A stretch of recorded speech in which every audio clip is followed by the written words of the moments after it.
What's up, everybody? Welcome to The Grueling Truth, where legends speak. We're powered by betting.net. My name's Dan Kornhauser. My name is Bobby Hunt. And I want to thank you guys for tuning in. This is the first of what I'm hoping will be many NBA shows on a week-to-week basis that Bob and I will be doing. Bob, I want to thank you for coming on here. I know this is your first time on one of these live broadcasts here on The Grueling Truth. So thanks for getting on. By the way, I like that jersey, bud. Yeah, absolutely. Got my Knicks jersey on, just like you do. I will be topping. What are you repping? The Latrell, right? I got my Latrell Sprewell on. You know, I got to feed my family. Yes, infamous line from him denying a fat time. We never wound up getting again. That's neither here nor there. So, Bob, we got some stuff to get into. I want to start with the Knicks and I want to start with the Nets. Coincidentally, they're playing right now, and it's actually a lot closer than it probably should be. James Harden's going off. We're missing Barrett. Barrett's out. He left the game with an illness. I'm disgusted. I mean, I guess it's good that he was playing. I think at the beginning of the day and yesterday, he was very much questionable to play in this game, but at least he played. But he's going to be out now. I'm disgusted. Very disappointed. Well, hey, at least he doesn't have COVID and he doesn't have a physical injury, so could be a lot worse. We'll go back to players missing games because of COVID shortly. But let's talk about the Nets right now real quick, Bob. The Nets are number one in the Eastern Conference. Not much of a surprise there, I guess one could say, considering they have Durant and Harden. Whenever you got two top 5 players, top 7, whatever, wherever you want to rank Harden, you're normally going to be at the top of the standings. That's where they sit right now. How impressed have you been so far with the Nets in the early going? And do you think this is something that we'll continue to see as the season moves forward, meaning the Nets being atop the East? It was looking bad early on. They were struggling mightily, really couldn't find their rhythm. Didn't really have too many injuries either at that time. You had some guys in and out of the lineup, but for the most part had Durant and Harden every game. But now they've hit their stride. They're playing really well right now. And really, even in New York today, in the last couple of days, there hasn't been as much juice as you maybe would have thought for the first Knicks-Nets matchup this year. But that's mostly due to the Knicks and their recent struggles. The Nets have, seemingly caught fire lately. They're a 1 or 2 seed currently in the East. And yeah, this team, I still worry about their bench. We've said it on our podcast, Dan and Bob Talking Sports. Overall, and Joe Harris being out for weeks now, maybe months, it's going to be a big problem for them. But this team is really good. When you have 2 of the top 10 players in all of basketball, arguably 2 of the top 5, you're going to be a good team. And I fully expect them to make a deep playoff run, but I do still see room for improvement on that roster. Well, Durant currently is tied with Curry for the league lead in points at 28.6 per game. And I want to give a little shout out to my man Sefton. He's a regular on the weekly NFL Pick'em show that we have with myself and Mike and Steve that we do every Wednesday at 8 o'clock Eastern Standard Time. And he comes out, "Hey, Dan, the other man." That's this guy. I love the eyes emoji. He says the Nets are losing to the Knicks tonight and the Miami Heat are winning it all. So Sefton is a Miami Heat fan. I think that much was made clear there. Sefton, thanks for the comment. Thanks for watching. Thanks for tuning in. But I don't know about the Heat winning it all. One of our buddies, my buddy John, is a huge Heat fan, huge homer. And I'm sure he would agree with you on that sentiment. They're currently sitting at 3rd in the East, but let's tone that down a little bit as the season goes on, because they are quite right. I do like, the addition of Lowry. I do like this team overall. I know Bob has been a little more critical on their projections and where they stand, both in the past and our predictions in the preseason, and maybe even right now. Where do you stand on the Heat, Bob? Do you still rank them as middle of the pack in the East, like 4, 5, 6, 7 range? Well, I don't know. First off, thanks for the comment, Sefton. But hopefully you're right as far as the Knicks winning against the Nets tonight. I definitely hope that part comes true. Right now it's 61-60 Knicks at the half, so got a tight ball game. And if you see some color changes here, it's because I got to have that game on. I got to be honest. I just turned it off because it's halftime. But Mhm. if you see some weird lighting every now and then, sorry, people. I got Knicks Nets. I can't miss the second half of this game, especially with how tight it is. With that being said, I'll talk about the Heat a little since it came up. I still think it was last year where I maybe disrespected them Disrespectful. according to you or John, but they still didn't have a deep playoff run. I do think they're better this year, and if I remember correctly, I definitely had them in the playoffs for sure this year, and I think I had them as a 4 or 5 seed. I want to say, I believe I had them right next to the Bulls and the Celtics. Celtics don't look too good, but the Heat will be fine. Yeah, they're going to be a good team, but I don't see them winning at all. Sorry. I'm trying to see if I can bring up. We have like a predictions sports page with us. Okay, here we go. I'm gonna see if I can pull up some of these predictions that Bob was talking about. All right, so Bob had the Heat in the preseason slated as the 5 seed. So Bob had Bucks, Nets, Hawks, Celtics, Heat, Bulls, Sixers, Knicks, Pacers, Hornets. Is there? I'm looking at the standings, and outside of the Hawks and the Celtics, the other teams are all quite right, and they're all in there as they should be. A couple teams that are a bit surprising, though. How about the Washington Wizards and the Cleveland Cavaliers so far, Bob?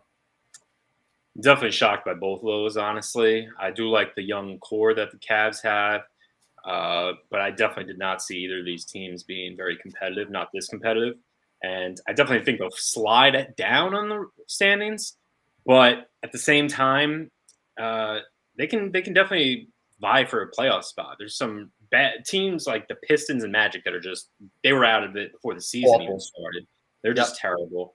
The Hawks need to rebound. I don't know what's going on there. Celtics, they've been dealing with their own injury issues and rotation issues. Uh, the Heat, good team. They're going to be fine. They have the big three, which is what you pretty much need nowadays. And then we got another comment from Sefton. I see. I didn't expect the Nets to return to being the Knicks' little brother so fast after all the moves they made. NY still belongs to the team from Manhattan. Well, thank you, Sefton. Thanks for the kind words, but I mean, we couldn't agree more. sort of a Durant injury, though, they will be better than the Knicks this year. But hey, I'd love to see them maybe play in the playoffs and somehow the Knicks could get an upset. But yeah, going back to the Cavs and the Wizards, big surprises. I expect them to fall, but they do have a decent amount of talent, and especially the Cavs. They have a lot of good young talent like Jared Allen, Evan Mobley, Darius Garland. It's a shame that Colin Sexton got hurt and he's going to miss the remainder of the year, but that's another young solid player. So things are definitely looking up for those franchises, but ultimately it's going to be hard to stick and make it far in these playoffs if they do make it. What do you think is more likely, Bob? That the Wizards and / or the Cavs make the playoffs, or the Hawks and / or the Celtics miss the playoffs? Well, definitely because of how the seeding is set up right now, and not 10 teams. 10 teams don't make it, but you at least make it to the play-in. Right. So that helps for sure. I mean, I don't count it if you're a 9 or 10 seed. You got to win those games to be the 7 or 8 seed. But I would definitely be more surprised if the Hawks and Celtics didn't make it. Hawks absolutely have no reason to miss it, shy of a Trae Young major injury. So I fully expect them to get up there. Now the Celtics have a lot of more problems than we really, or at least I anticipate. I picked them third. I don't see them finishing third, but they absolutely should be in the top 8 when it comes playoff time. Would I be surprised if the Cavs and Wizards made it? Absolutely, but I'd be more shocked if the Hawks and Celtics didn't. So the Milwaukee Bucks, Bob, have won 7 games in a row. They sit at 13-8, which is a lot better than where they were at last week. But they're not going streaking through the quad and into the gymnasium quite like the Phoenix Suns. It's too cold in Milwaukee to be doing that right now. Listen, Be doing that. It's not too cold, okay? I can tell you firsthand, going streaking in cold places, it's not that bad. It's not that bad. We don't want to hear about your college days. I listen, spoiler alert, I lost that race. But anyway. And then Sefton, another one here. Okay, I get it. It's the Dan and Bobby NBA show on the grueling truth. That's right. Get used to it, baby. We're here. And one more for Sefton before we jump into the Phoenix Suns going streaking. Sefton says, I'm loving how the Lakers rejects are playing in Washington while the Lakers struggle. LeBron always held back his young guns. Wiggins, anyone? Wiggins is doing his thing too out in Golden State. But I think that was more LeBron was ready to win a chip right then and there when he was in Cleveland. He wasn't going to deal with this young buck making rookie mistakes, and he was trying to win right now. They had to trade him to get Kevin Love. It is what it is. I don't know if he's necessarily regretting that or anything like that, not being able to play with Wiggins. But let's talk about the Suns, Bob. They've won 16 games in a row. Chris Paul is now the first player in NBA history to have 20,000 points and 10,000 assists, which is awesome.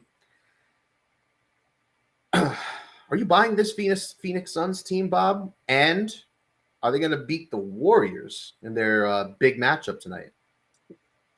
Oh, there's no reason not to buy the Suns as a major contender. I just have to touch on that last comment real quick. I'm thinking he got confused on the player because Andrew Wiggins and LeBron have never been teammates. Right. But I don't really necessarily buy the narrative that he was holding them back. Clearly, they were able to win a chip, even though, guys like Kuzma and Kentavious Caldwell-Pope weren't playing maybe as well as they are right now, but they were role players. They did have some success. So I'm thinking he maybe was talking about someone else or thinking about the Jimmy Butler-Wiggins situation. Right. Back to the Suns. They're 17-3. They're only one game behind the Warriors. Do they win tonight? I don't know. I forget whose home court it's on. Let's see. I'm going to check. Oh, it is in Phoenix, so that does help them a bit. The Warriors arena is insane, but Suns fans also have been showing out. Obviously, now the team is good, but they were raucous last year in the finals. And, hey, they made the finals last year. This is a really good team. They return pretty much the same core with a few different pieces here and there in their rotation that are different. But they have two of the best players in the NBA, Chris Paul, Devin Booker, maybe not top 10 players, but still top 20. DeAndre Ayton's a very good center. And they play defense. They obviously have a high-octane offense. There's no reason not to buy the Suns. They're a good team. They showed it last year, made a surprise run to the finals. It's going to be extremely hard to get back there because obviously we see that the Warriors are fully back and maybe not even fully back yet. We're still waiting on Klay Thompson to return from his 2 injury-plagued seasons. So they can get it. And I really do expect the Lakers to get their shit together, basically. They're going to at some point. They are too good for this. They're still in the playoff picture anyway. It's not like they're toiling away at 14th or something. There's some really bad teams out west, more so than there is in the East. But Suns are absolutely legitimate contender. Do I necessarily think they're going to make it back to the finals? No, but that's just because it's so hard to go back. And it does. I know in the NBA it does happen a lot, but at the same time, yes, I don't necessarily see them as an elite team that's going to be making the finals every year. What about the Warriors, dude? The Warriors are over here, 13 of their 14 wins in the last 30 days have come by 13 points or more. And like you said, they don't have Klay. Is this team back to the championship level that we've come to expect before they had Durant and once they got Durant? Are they back? Is this it? Are we going to see the Golden State Warriors as the number 1 seed in the West for the rest of the year? Are they just going to run through the West? What's going on? I certainly didn't think so before the season, even factoring in that I knew Klay Thompson would eventually come back. I believe on those predictions, I had them probably 6th or 7th maybe, and still thought they'd be a dangerous team, but I certainly didn't think they'd even make the conference championship game. But they're back. 20 games or so in. I think there's no doubt that they are fully back. Stephen Curry's having an MVP season so far. He's clearly the MVP at the moment. He's been unbelievable. They've only lost, 2 games. And they are a very serious contender. I am surprised how well they have been playing. I knew they'd be good and did have them as a playoff team. But to see Wiggins really embrace his role, to see Jordan Poole step up and be playing a lot of big minutes, especially with Clay still out, they've really gotten good contributions from everybody. And even one other player that hasn't been talked about at all and overlooked, and I still question how well he'll fit in because he's still just so raw. But James Wiseman, their rookie first round pick from last year, the number 2 overall pick, could still be a factor as well as the season progresses and he comes back from injury. So not only getting back Klay Thompson, but someone as talented as Wiseman, they could be an extremely dangerous team, and they are 100% a title contender. One quick thing with Sefton here. He says, my early pick for Coach of the Year is the Phoenix Suns coach. I love how he's holding that team together after all the Bob Sarver controversy, which is their owner. There was I don't really remember what the controversies were particularly. I remember they were something around misconduct. A lot of workplace misconduct, Yeah. sexual harassment allegations, crude comments, and basically just being I bet there's plenty of other owners I'm sure, sports that are very much like that. You just, if you're one of those guys, you just hope he doesn't get out. But yeah, that's the main controversy, is that he made sexist and misogynistic and some racist remarks, and that's really the controversy around him. Well, I haven't heard anything about that since the story broke. It has calmed down in the last couple of weeks. It was a big story 2 or 3 weeks ago, and they're still investigating. I was going to say, I'm sure it's died down because the league's currently investigating. There's no new information, whatever. But yeah, Sefton's onto something there. The coach, the organization, Chris Paul. They've done a good job holding the team together and staying the course. As one of the elite teams in the West. And with Steph Curry, you mentioned him as the MVP favorite right now. He has 105 threes so far on the season. And I think I saw something about him being the fastest to 100 threes in a season or something like that, something along those lines. Of course. He's going to absolutely obliterate Ray Allen's threes record. But oh, yeah. That will be. I don't think it's this year, but I think he's a few hundred away. But he'll just destroy that record and set like a crazy mark. But anyway, what were you going to ask? I was going to say, are you?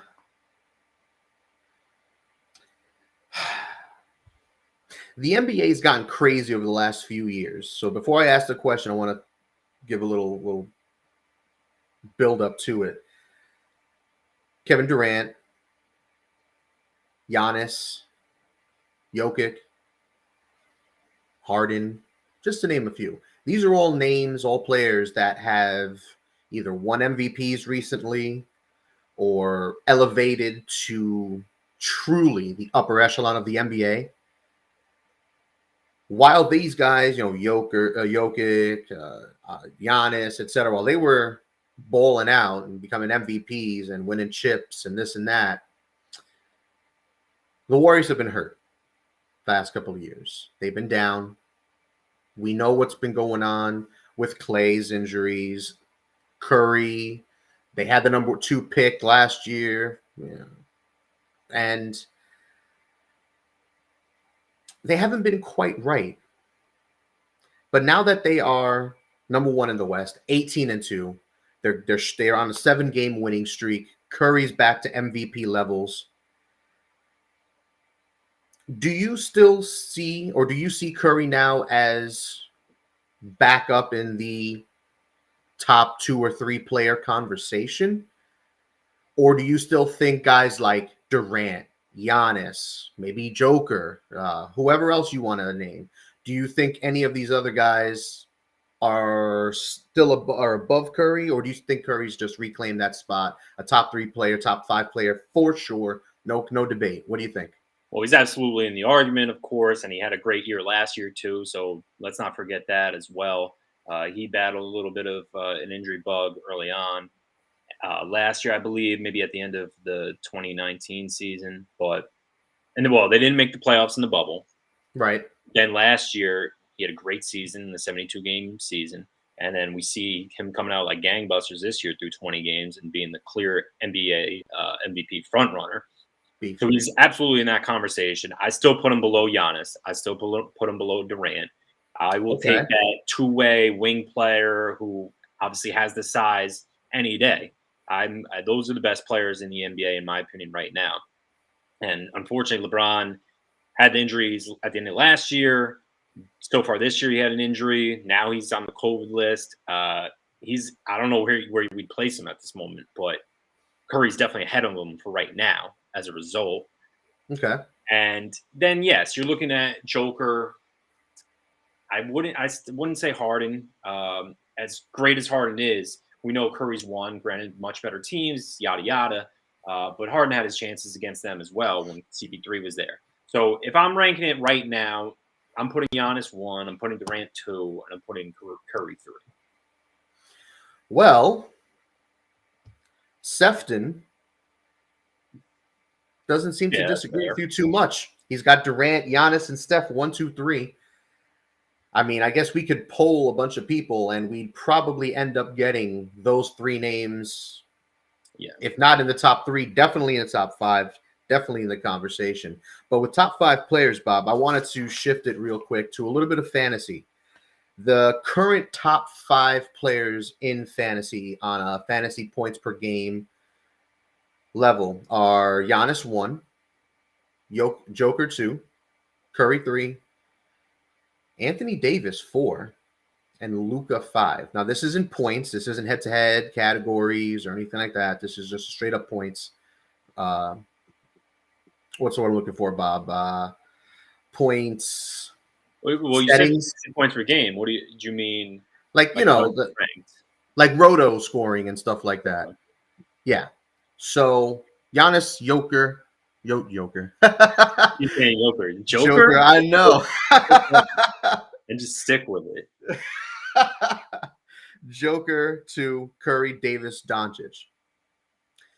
Which is the more surprising name in that 5, and why is it Anthony Davis? Yeah, absolutely. It is Anthony Davis. For the fantasy basketball people out there like us, like Greg, John, the people that we have the fantasy league with, and just others that like basketball, you know how good Anthony Davis is, and on a per game basis, he does put up those numbers. He's efficient. He can do a little bit of everything. We know about the points and rebounds and getting DDs, but he is a very good free throw shooter, very efficient, shoots a great field goal percentage. And the one thing that everyone knows that he does that's unique is that he gets a lot of blocks. So when you combine all those things together, he probably averages like a steal a game as well. It's not too surprising. It's only surprising because we know how he so far this year. He's managed to stay healthy. So that's the big difference. I don't think anyone's really shocked because if you've been following basketball, he's played the entire year. But what's kept him from being in these top 5 conversations as just a player in general is always dealing with something. He's never played a full 82-game season, and honestly, he never will.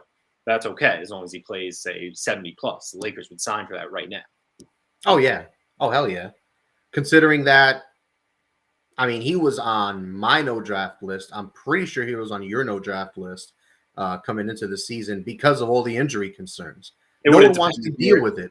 This is the guy. If he fell to, say, early 3rd round, then I'd absolutely take him. Well, yeah, naturally. I mean, what's crazy is we're talking about AD, and he's second in the league in blocks right now, 2.3 blocks per game. And we're talking about a player who, when healthy, is a top 5 player in the NBA. At least that's what he's been before the injury concerns really derailed him and put that into question, in addition to all these other stars stepping up. But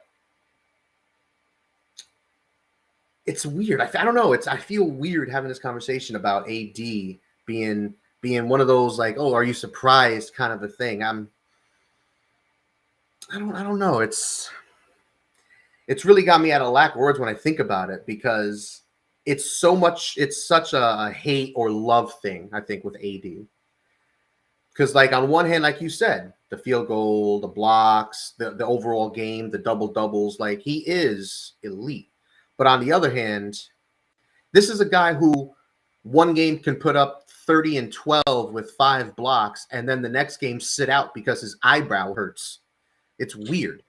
It's unibrow. It's trademark. You know, he's one of those guys that he'll roll out of bed weird, and he'll get like a toothache, and suddenly he's out for 2 games.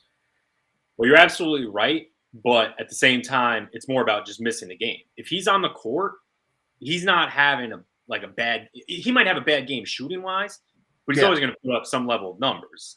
All right, now he's not LeBron, but same thing with LeBron. LeBron, everybody has bad games, but you're still going to get double-digit points. You're going to get at least 5 rebounds. Like, the floor is just so high for guys that are as good as Anthony Davis is. So yes, you're right, but it's mainly about the injuries. If he's on the court, even if he's at 80%, he's going to produce. Now, I'm going to put a couple things up here, a couple comments from Sefton. The first one is a pretty good one here. Winning will kill any controversy if the Warriors go 20-2. I see them breaking their regular season win total of 74. Was it 74, Bob? They won 73-9. So I guess he's saying if they go 70, they could go 74-8. 74, 73 wins. And then when James Wiseman and Klay Thompson return, their depth is going to be even better. And you know what, Sefton? You're not wrong. You're not wrong at all. I can't wait to see what a healthy James Wiseman can do for this team. I want to see what he's learned while with this team. If his passing's gotten better, has his shooting gotten better, or are they going to really use him as that post guy and lock down the post? I'm very curious to see how they deploy him when he gets back. And Klay, whoo, boy, when Klay comes back, this team's gonna be scary, dude. They're gonna be very scary. They're not gonna break that record because they're not gonna go all out like they did that year. There's just no reason. They already kind of accomplished that. It's pretty much the same group in terms of the core: Curry, Draymond, and Klay. And now they have Iguodala back. But I just don't think that they're going to break it. It's going to be so hard anyway. Even yes, they're 20-2, but that literally means they can only lose 6 more games the rest of the year and win 54. So that's just insane. You never know what injuries can happen. They need to stay healthy, and it's that difficult. They're not going to kill themselves for it. They wound up losing that finals. Granted, that's more of a hindsight thing. They were up 3-1. I really don't think them going all out for the record is the reason they wound up losing in 7 games. But there is some bad juju for them, I feel like. Even though they went 73-9, and that was the year before they got Durant, they didn't win the chip that year. So there's no point for them to do it. They already have the record anyway. So why, they don't need to break the record. If somehow they do, great, but I'd be shocked if that happened. Now, Sefton with a good question. Where do we rank AD all time at his position? Now, we're going to consider him a center, I would say, for this exercise. I think he should be forward, really. That's important, man. He ain't in the top 10 if we're looking at centers, that's for sure. Well, that's what I was going to say. If we're talking about all-timers, if we're talking about him as a center, he's not up there. He's not worth talking about. But if we're talking about power forwards, I mean, legit, how many truly legendary power forwards have there been throughout NBA history? We know Tim Duncan's the best power forward of all time. Not many people will debate that, but you got names like Garnett, Moses Malone. I got a list here I'm looking at. Karl Malone, yeah. Charles Barkley. So I mean, Davis is definitely, because of his averages in that conversation, in the top 10. But I'm not putting him in the top 5 at all. He still can do it for sure. He's still, I want to say 28. He's still pretty young. He's already been in the league 8 or 9 years, so he can definitely compile. He's a great player. You just hope he can stay healthy. So right now, I don't have an exact rank. I'm not going to look up all the power forwards. Ain't nobody got time for that. Oh, and we can't forget about Dirk, by the way. Dirk's definitely ahead of him. So Dirk, we named most of the relevant ones.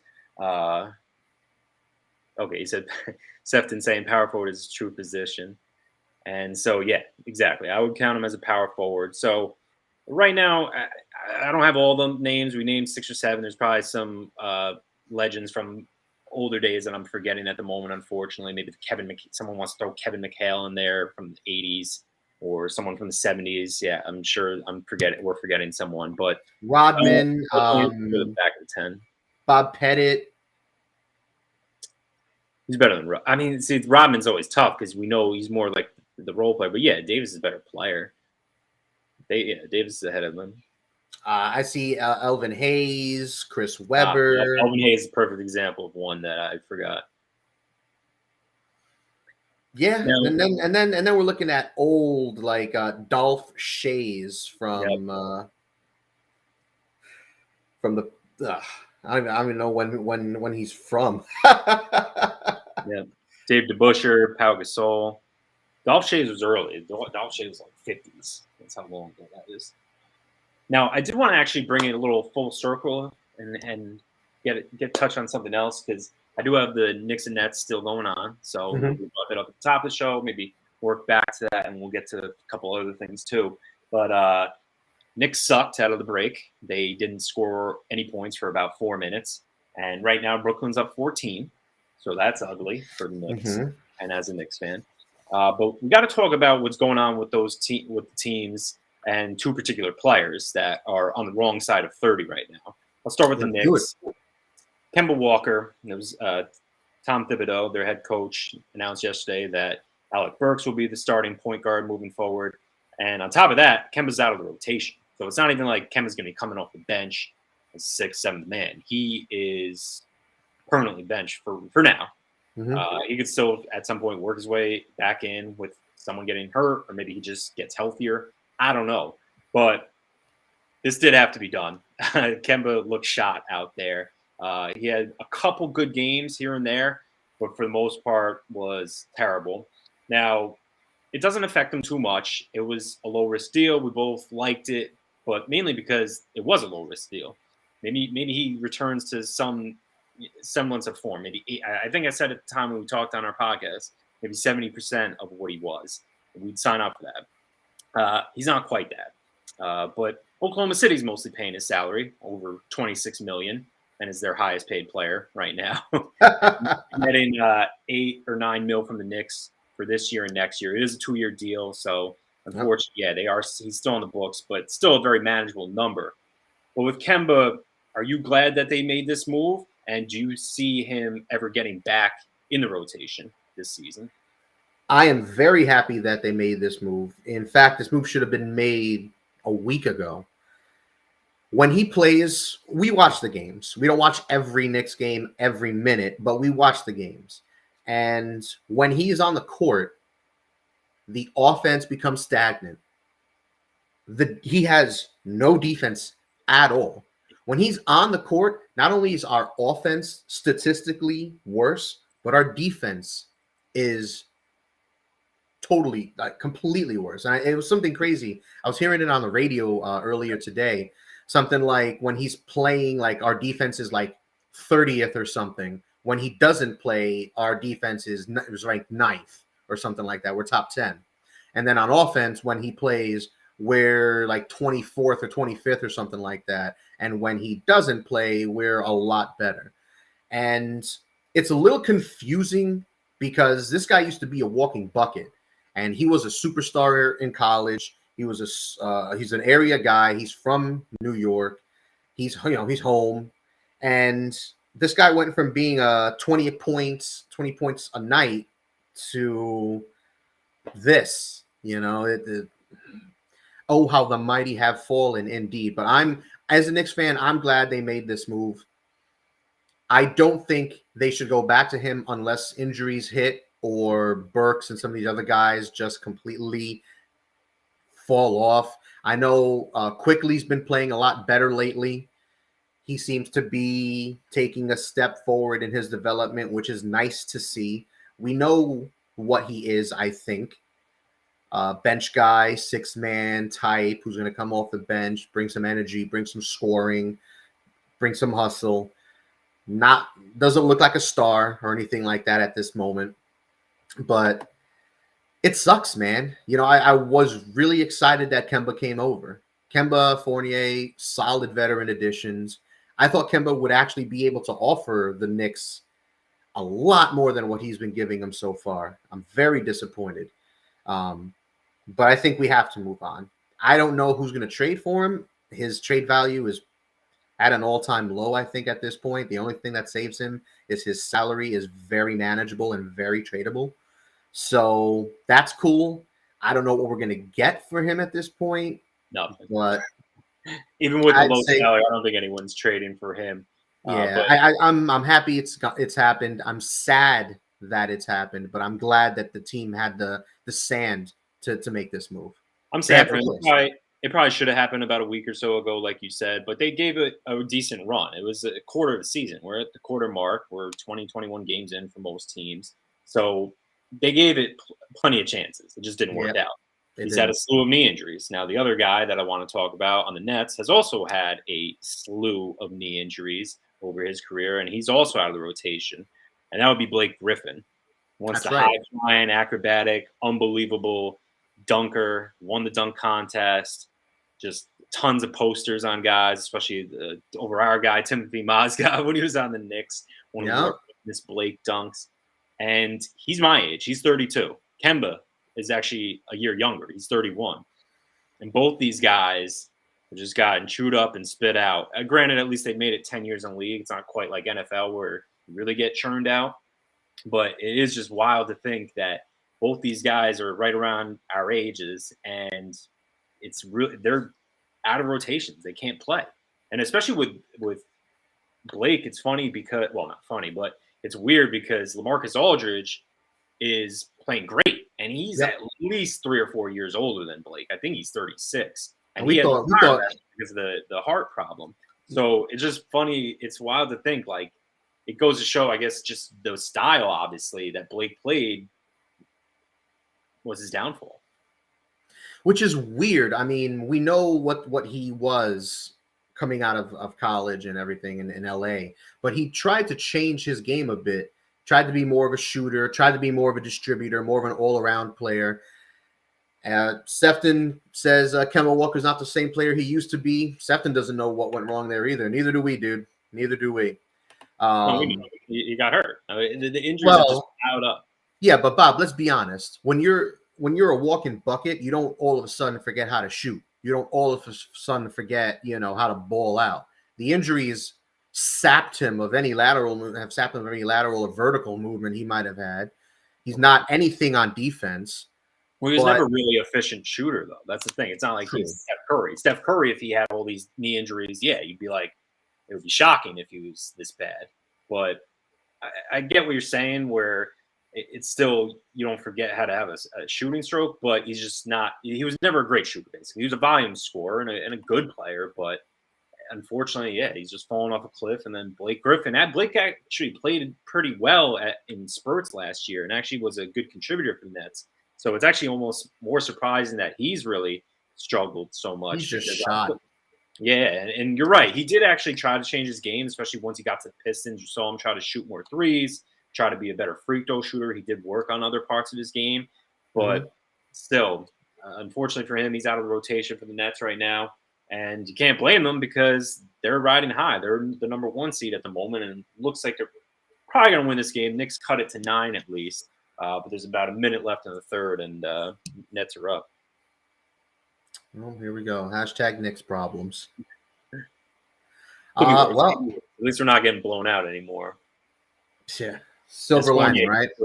Yeah, you take those silver lining wins where you can. # Knicks problems.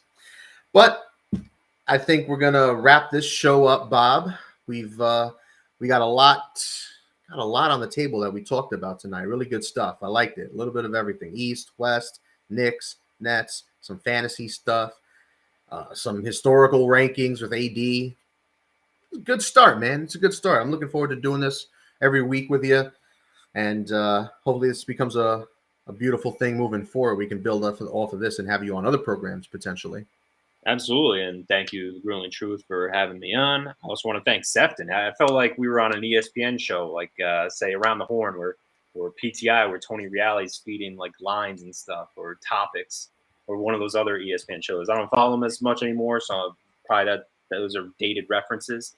But stuff from Sefton, a good contribution. So thank you. Tell us that you're old without telling us that you're old. Yeah, could be way worse than that. I could be talking about like worldwide of sports or wide world of sports. Sorry, I'm sure your buddies there, Mike and Steve, will know what I'm talking about. Yeah, they might. They've seen everything. You know, the automobile, Tupac, World War I, World War II. Don't make ageist comments. But we're going to wrap this up. I want to thank you, Bob, for coming on here with me. I'm looking forward, like I said, to doing this more with you. I want to thank Sefton for contributing to the show with his comments. Keep them coming, Sefton. Look forward to seeing you pop up on our Pick'em show tomorrow with Steve and Mike, our NFL Pick'em show. This is The Grueling Truth, where legends speak, powered by betting.net. Sefton, final comment here. Great show. Next time we talk reggae. Reggae boys soccer. I love it. Actually, I'm a big soccer fan. Bob, not so much, but we can talk soccer, Sefton. I'm on there. And that's it. Bob, why don't you give the folks our handle so they can follow us on Twitter and on Instagram? Absolutely. So we have our podcast, Dan and Bob Talking Sports. You can find it sometimes on Grueling Truth. You can also find it on any place you listen to your podcasts. Google us. You'll find us. Not hard at all. That handle for both Twitter and Instagram is at DB Talking Sports. D as in Dan, B as in Bob. Hit us up. Give us questions, comments, whatever you want to hear us talk about as well. We'd really appreciate it. That's it. And I want to thank you guys watching us live on Facebook, YouTube, Twitch, Twitter, all over the interwebs. Again, this is The Grueling Truth, where legends speak. For Bobby Hunt, I'm Dan Kornhauser. Thank you guys for tuning in. We'll catch you guys next week.